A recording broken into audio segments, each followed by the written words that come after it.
நம்ம இப்போ செய்ய போகிறது வேர்க்கடலை குழம்பு. பாருங்க, இது என்ன பண்ணணும், நைட்டே ஊற போட்டு வச்சுக்கணும். காலையில் குழம்பு செய்கிறதுக்கு நைட்டே ஊற போட்டுக்கணும். மத்தியானம் செய்கிறதுக்கு காலையில் ஊற போட்டு மத்தியானம் இந்த மாதிரி ஊறிடும். நல்லா ஊறினோடனே குக்கரில் போட்டு வேக வைக்கணும். மூடி ஒரு 5 விசில் வைக்கணும். 5 விசில் வர வரைக்கும் வேக வைக்க.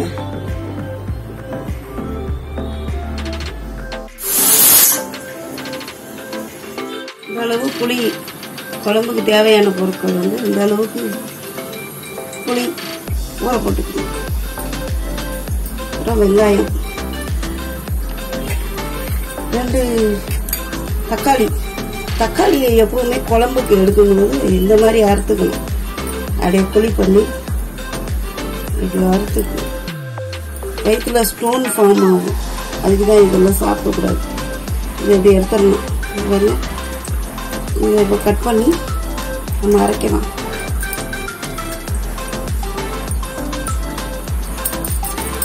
கட் பண்ணி இப்படி போட்டுக்கணும். ஜாரெலாம் போட்டுக்கணும். கட் பண்ணி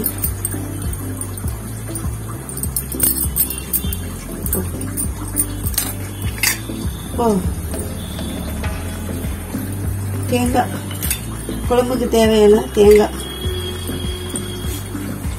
இந்த தக்காளியும் தேங்காயும் இப்போ ஒன்றா அரைக்க போகிறோம்.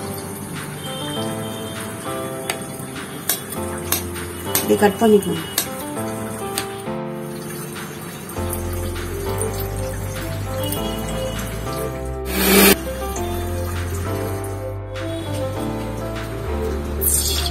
ரெண்டு கரண்டி நல்லெண்ணெய்.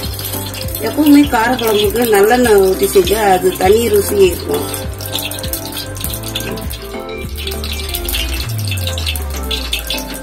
கடுகு, வெந்தயம் 1/2 ஸ்பூன், கடுகு 1/2 ஸ்பூன், வெங்காயம், முருங்கைக்காய், கத்திரிக்காய். கத்திரிக்காய் முருங்கைக்காய் இல்லாமையும் அந்த வேர்க்கடலை மட்டும் போட்டு கூட காரக்குழம்பு வச்சிடலாம். நல்லா இருக்கும், டேஸ்டா இருக்கும். கத்திரிக்காய் முருங்கைக்காய் போட்டால் அது ஒரு சுவையாக இருக்கும், போடலைன்னா அது ஒரு சுவையாக இருக்கும். ரெண்டுமே செஞ்சு பாருங்க, உங்களுக்கு பிடிக்கும். இப்போ கடுகு வெந்தயம் வெடிச்சிருச்சு. வெங்காயத்தை போட்டு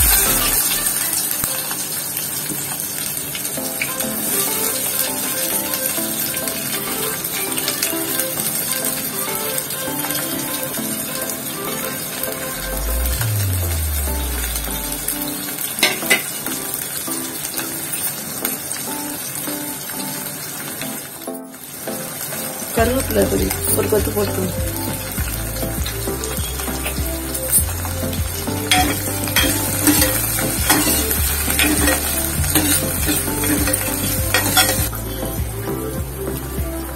இப்போ நம்ம வெங்காயம் கொஞ்சம் வதங்கிடுச்சு. கொஞ்சம் வதங்கிடுச்சு. நம்ம இந்த கத்திரிக்காயை போட்டுடலாம். முருங்கைக்காயும் போட்டு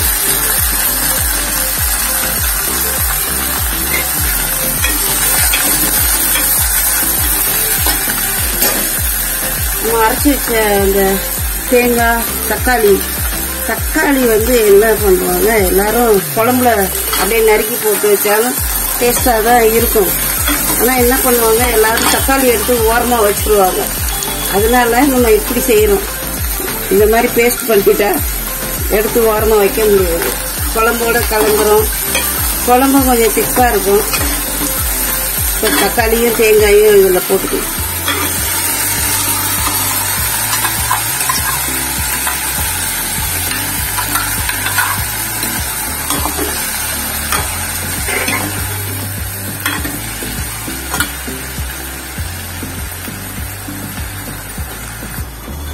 இப்போ மஞ்சத்தூள் கொஞ்சம் போட்டுக்கணும்.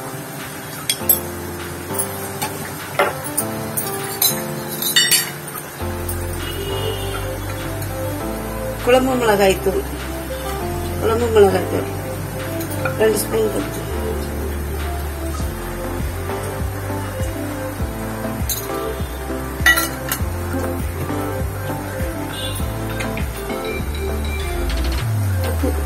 உப்பு போட்டுக்கோங்க. சீக்கிரமா உங்களுக்கு வதங்கிடும். பாருங்க, நல்லா வெந்து எப்படி இருக்கு பாருங்க. கடலை நல்லா வெந்திருக்கு.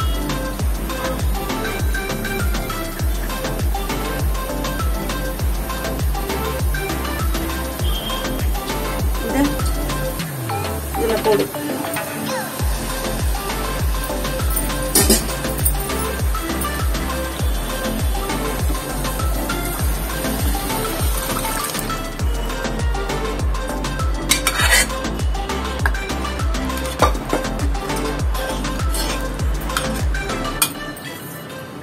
இப்போ இந்த புளியை கரைச்சி அதில் ஊற்றணும்.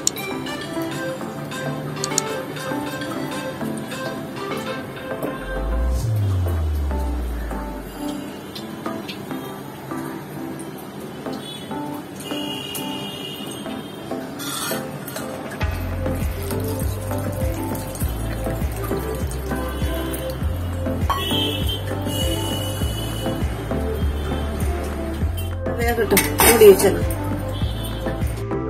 A few moments later. நல்லா குழம்பு கொதிச்சு வருது.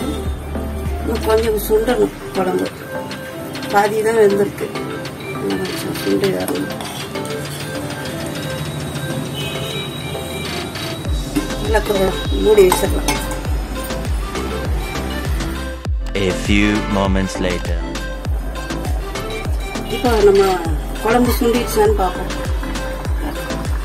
குழம்பு நல்லா அப்படியே சுண்டி வந்து குழம்பு திக்காயிடுச்சு.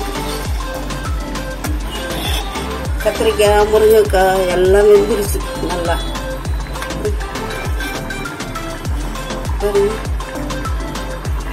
நல்லா வெந்துருச்சு. குழம்பு திக்கா வந்துருச்சு. நீங்களும் செஞ்சு பாருங்க. ரொம்ப ருசியான கத்திரிக்காய் முருங்கைக்காய் போட்டு வேர்க்கடலை குழம்பு. கத்திரிக்காய் முருங்கைக்காய் போடாமையும் வைக்கலாம். இது மாதிரி வெறும் வேர்க்கடலை போட்டு கூட வைக்கலாம். நல்லா தான் இருக்கும். செஞ்சு பாருங்க. உங்களுக்கு பிடிச்சிருந்தா லைக் பண்ணுங்க, ஷேர் பண்ணுங்க, சப்ஸ்கிரைப் பண்ணுங்க.